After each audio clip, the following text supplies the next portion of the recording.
প্রদানিবে চিরদিন নিরাশায় আশার দোতনা, শুনিছে মাভয় ধ্বনি লোভিবে ভগত বৃন্দ, পরা শান্তি পরম সান্ত্বনা।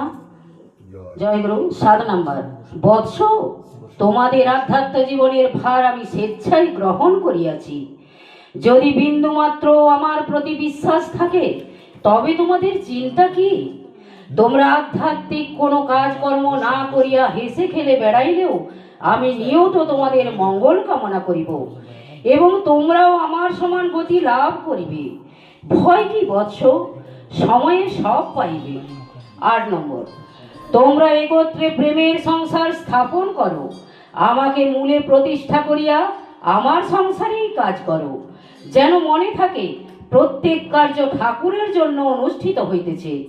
ঘর বাড়ি ইত্যাদি সব ঠাকুরের, সংসার ঠাকুরের, তোমরা সেবক মাত্র। তোমাদের প্রত্যেক নিঃশ্বাস যেন ঠাকুরের উদ্দেশ্যে বহির্গত হয়। কোনো চিন্তা নাই, মায়াকে দূর করিয়া তাহার স্থানে প্রেমের প্রতিষ্ঠা করো। ঠাকুরের সংসারে মায়ার প্রবেশাধিকার নিষেধ। 9 নম্বর, তোমরা আমার শিষ্য, অপত্য তুল্য, সুতরাং তোমাদের শত শত অপরাধ হইতে পারে, কিন্তু আমি কি সেজন্য রাগ করিতে পারি?